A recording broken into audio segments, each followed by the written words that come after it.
Assalamualaikum warahmatullahi wabarakatuh. Selamat malam sedulur Pakam. Berjumpa lagi dengan saya Dadi dari tim Pakam UBJ. Apa kabar sedulur Pakam malam ini? Semoga semua dalam kondisi baik-baik aja dan sehat-sehat saja.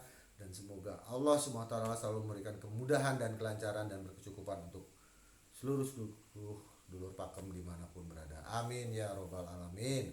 Malam ini saya akan membawakan cerita dari Mas Lujeng di Jakarta, ya, kiriman dari Mas Lujeng di Jakarta. Tapi jangan lupa dulu, sebelum lanjut menonton, subscribe dulu, like dulu, dan tolong bantu share biar channel kami makin berkembang. Terima kasih. Oke, ceritanya ini adalah Mas Lujeng bekerja sebagai driver ataupun supir dari suatu perusahaan ambulan yang memberikan jasa antar untuk orang sakit ataupun jenazah.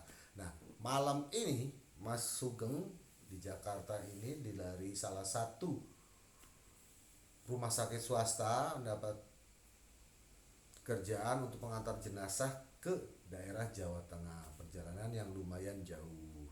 Nah, karena perjalanan yang cukup jauh, akhirnya Mas Sugeng membawa teman, yaitu Mas Agus. Walaupun biasanya Mas Sugeng itu sendirian ya, tapi karena perjalanan jauh, takut terjadi sesuatu atau takut dia nggak kuat, bawa istilahnya kayak bawa serep supir lah gitu. Tapi selama kalau Mas Lujeng kuat, berarti cuma untuk nemenin aja gitu istilahnya.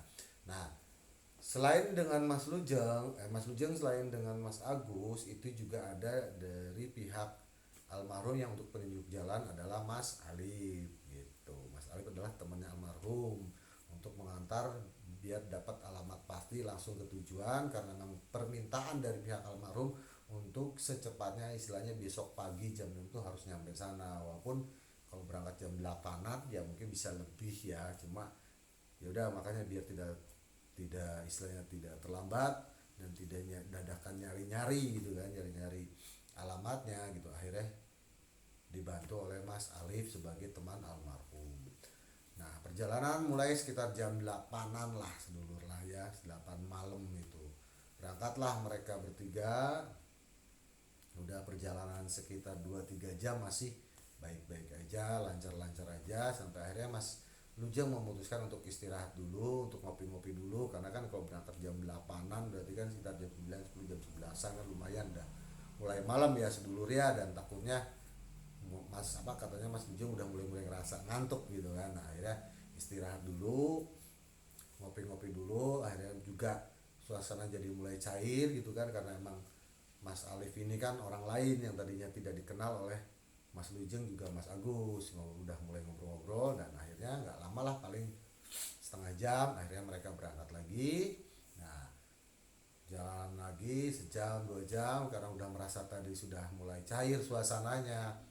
Nah, Mas Alif itu mulai ngobrol-ngobrol atau bercerita gitu loh, dari yang bercerita tentang dirinya atau apa gitu, dan akhirnya sampai menceritakan segala hal tentang almarhum, yaitu temannya Mas Alif sendiri.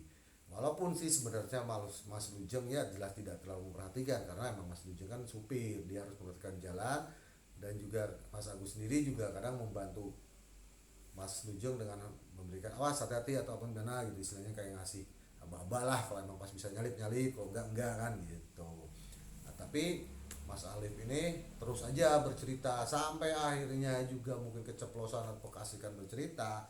Mas Alif juga menceritakan tentang kejelek-kejelekan dari almarhum gitu. Udah perjalanan udah berjalan terus, belum ada hambatan, tapi mulai ada keanehan kata Mas Lujeng, dari klakson yang nggak nyala lah katanya, dari lampu rotari yang nggak hidup lah, ataupun pengeras suaranya juga nggak hidup lah, padahal namanya ambulan kan butuh banget tuh namanya klakson juga lampu rotari di atasnya itu kan sedulur, biar istilahnya untuk minta jalan kan gitu. Sampai pada suatu kesempatan itu terjebak macet ambulannya, dan kondisi lagi hujan deras, dan ternyata selain dari klakson, dari lampu rotari, lah wipernya juga sedulur mati. Nah, Mas Lujeng aneh karena namanya perusahaan yang berkhususkan diri untuk bekerja dalam jasa transportasi ambulan kan, istilahnya nganter orang sakit ataupun jenazah, otomatis mobil kan pasti akan selalu diurus dirawat, nggak mungkin. Dan sebelum berangkat jam 8 itu tadi pagi pun Mas Lujeng pakai mobil itu masih lancar-lancar semua, masih baik-baik aja gitu loh sedulur ya. Tapi kenapa malam ini dari mulai klakson mati, lampu rotari mati, dan terakhir itu wiper mati gitu kan. Nah, waduh, bukan lampu wiper, wiper ya, istilahnya wiper mati. Mas Ujung mulai nggak enak nih hawa-hawanya, rasaannya dia gitu kan. Dia juga udah mulai celingak-celinguk ngeliatin ke Mas Agus. Mas Agus juga udah mulai mengerti bahwa ini pasti terjadi suatu hal yang aneh kan, karena tidak biasanya. Dan emang Mas Agus juga bukan sekali dua kali dulu ikut Mas Ujung mengantar jenazah ataupun orang sakit gitu kan, karena emang sering kalau keluar kota pasti dia selalu diajak sama Mas Luceng gitu kan. Mulai mengerti lah pokoknya Pak Agus, Mas Agus ini kalau ada hal yang aneh gitu kan. Nah, terus akhirnya mulai nggak mau jalan pelan-pelan walaupun emang macet, emang macet juga kan, berusaha untuk ngelihat jangan sampai tidak bisa ngelihat gitu. Nah, dan terlepas dari itu jalan lagi bisa lancar lagi.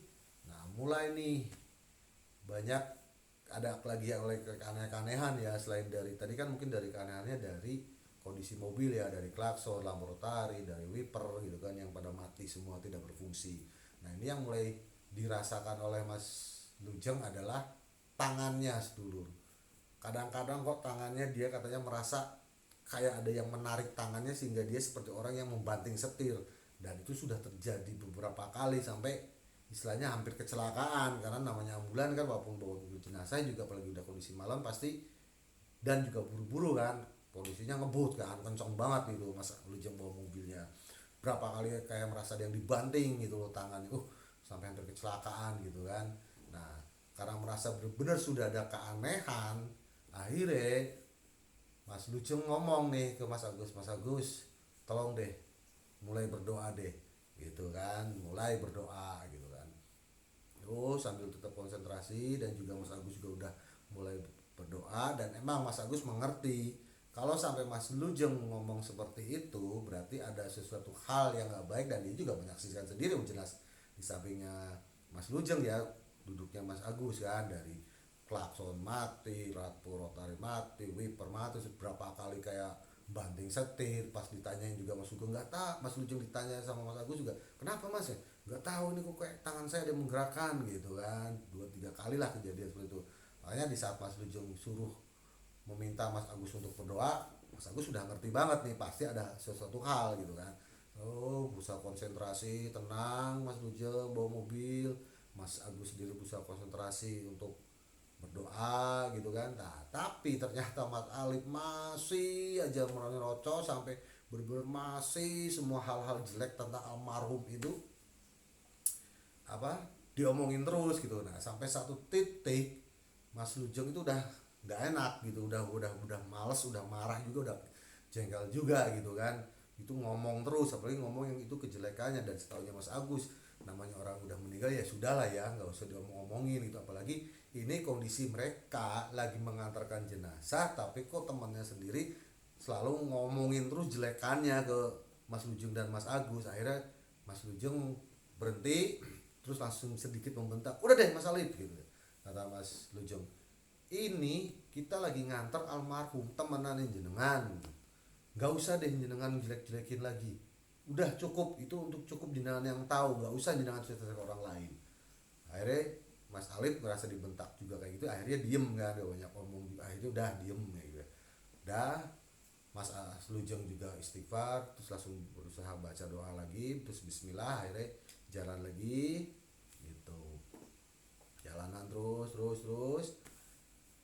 sempat beberapa kali lagi terjadi keanehan-keanehan sampai akhirnya Mas Lujeng sudah nggak kuat, dengan istilahnya bukan karena kecapeannya ya sedulurnya, tapi emosinya kan gitu, udah nggak kuat. Akhirnya memutuskan berhenti di rest area, berhenti ngopi-ngopi, makan-makan bareng lagi bertiga. Tapi emang suasana jadi kaku lagi karena emang Mas Lujeng juga tidak meminta maaf ke Mas Alif karena sudah banyak menceritakan itu, karena bagi Mas Lujeng itu ya harusnya pantangan, nggak usah seperti itu gitu. Akhirnya mereka bertiga makan dengan kondisi diam diri. Nah, Sesudah Mas Lujeng selesai makan, Mas Lujeng ngomong ke Mas Agus sama Mas Alif, udah Mas Agus, Mas Alif tunggu dulu di sini, saya mau masuk dulu ke mobil jenazah, kata dia.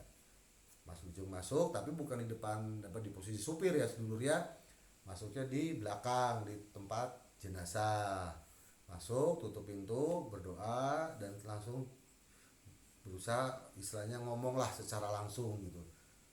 Mas, maaf, saya bekerja mengantar jenazahnya jenengan ke keluarga jenengan.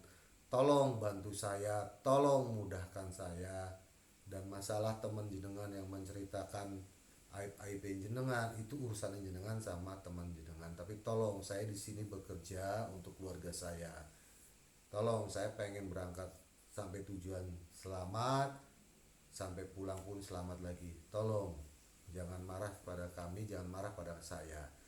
Selujeng seperti itu. Terus doa lagi dan sudah selesai, turun terus memanggil Mas Agus dan Mas Alif untuk masuk, dan akhirnya mereka melanjutkan perjalanan gitu. Dan alhamdulillah sesudah itu perjalanan selesai sampai rumah duka itu sekitar jam 5 pagian lah. Alhamdulillah tidak terlalu telat, emang lumayan juga waktu banyak gangguan, tapi bisa juga dengan akhirnya dengan cepat lah istilahnya, waktunya tidak terlalu lama gitu. Sampai sana jam 5, ternyata dari pihak keluarga tidak memperbolehkan Mas Lujeng langsung pulang, tapi juga emang minta tolong untuk sekalian ngantarkan jenazah ke ya, ke pemakaman karena emang lumayan jauh ya, katanya sekitar 5 kilo atau 10 kilo lah istilahnya. Ya udah, tapi dikasih waktu dulu untuk istirahat karena emang niat dari pihak keluarga untuk pemakamannya ya sekitar jam 6 atau jam 7 pagi gitu kan, sekalian nunggu keluarga almarhum yang lain yang belum datang. Nah akhirnya Mas Agus, Mas Lujeng istirahat sambil ngopi-ngopi, kalau Mas Alif ya gabung dengan pihak keluarga gitu kan, karena emang dia juga kenal sama keluarga almarhum, temen istilahnya temennya kan gitu. Nah lagi nyantai-nyantai ngopi-ngopi di depan mobil jenazah, mereka sempat kaget dulu. Kagetnya kenapa? Katanya mereka lagi nyantai ngopi-ngopi sambil ngerokok, itu klakson mobil nyala, lampu rotari nyala yang tadi pada mati, wipernya juga nyala. Astagfirullahaladzim, kaget. Akhirnya Mas Ujung bener kaget lah sampai istighfar itu, astagfirullahaladzim kayak gitu istilahnya kan. Akhirnya Mas Ujung masuk, dimatiin semua, dan emang kondisi jenazah sudah tidak ada karena lagi disolatkan di dalam rumah duka ya. Tapi tetap Mas Lujeng ngomong, udah nyampe, sudah hampir selesai, tinggal dianterin ke pemakaman dan kamu dimakamkan. Udah deh, tolong jangan ganggu kami, jangan ganggu saya, habis ini saya harus pulang gitu kan. Nah, udah lagi. Nah akhirnya sekitar jam 6 lebih jenazah dimasukkan lagi, akhirnya diantarkan ke tempat pemakaman, prosesi selesai, dan Mas Lujeng dan Mas Agus akhirnya pamit pulang. Dan ternyata Mas Alif nggak ikut pulang, mungkin juga karena tadi sempat dibentak gitu kan, ataupun ada rasa bersalah atau gimana nggak ngerti lah. Akhirnya katanya nanti saya pulang sendiri aja deh Mas, gampang naik bis atau apa katanya. Ya udah terserah kata Mas Lujeng, karena Mas Lujeng juga masih jengkel juga kan. Perjalanan terus. Nah padahal kan ini perjalanan pagi berarti kan, itu sekitar jam 8 pagi lah udah selesai semua prosesi sekarang. Akhirnya Mas Lujeng dan Mas Agus pulang kan dulu jam 8 pagi. Perjalanan. Nah tadinya niatnya apa, Mas Lujeng sama Mas Agus itu mau ngambil jalan-jalan yang istilahnya yang standar lah gitu, yang biasa aja, maksudnya nggak lewat tol gitu kan. Nah, karena untuk nyantai juga, istirahat juga, walaupun emang agak jauh tapi kan setidaknya bisa nyantai. Kalau di tol kan emang harus ngebut kan. Tapi ternyata ada panggilan dari kantor bahwa sangat dibutuhkan unit lagi ataupun tim lagi untuk bawa jenazah lagi. Nah akhirnya mau nggak mau kan lewat tol nih. Tapi dikiranya Mas Lujeng itu semua sudah selesai, jenazahnya udah turun, udah dimakamkan, disangkanya Mas Lujeng dia dan Mas Agus akan pulang baik-baik aja dulur. Tapi ternyata masih aja juga ada gangguan yang sekarang kembali. Kalau kemarin kan nggak pada hidup nih, dan ternyata baru hidup di saat sampai itu kan jam 5 pagi itu kan di rumah duka. Ini lagi jalan, tahu-tahu klakson hidup sendiri, ratu rotari hidup sendiri, wiper hidup sendiri. Astagfirullahaladzim, kita pas Lujeng ya kaget juga kan, untung tidak sampai di mana-mana. Akhirnya sambil tetap membawa mobil berusaha matikan klaksonnya, istilahnya lampu rotari sama wipernya. Mas Lujeng juga bilang udah dong, tolong dong, kamu kan udah tenang di sana, ini saya tinggal pulang gitu katanya. Nah selesai ngomong gitu ya alhamdulillah emang langsung mati, bisa bisa mati semua ya. Tadinya kan berusaha lampu rotari berusaha dimatikan masih hidup lagi, wiper juga udah dimatikan hidup lagi kan, akhirnya udah ngomong kayak gitu mati semua. Ya kurang lebih seperti itu sedulur, mohon maaf bila pembawaan saya, cara saya bercerita ataupun menceritakan kisahnya kembali yang saya dapat dari Mas Lujang kurang pas, ya saya mohon maaf, masih dengan banyak kekurangan. Semoga saya bisa untuk lebih baik lagi biar bisa memberikan video yang lebih menghibur lagi seluruh pakem semuanya. Sampai di sini, terima kasih. Tapi jangan lupa sedulur subscribe, jempolnya, share dan juga lonceng notifikasinya. Terima kasih. Assalamualaikum warahmatullahi wabarakatuh.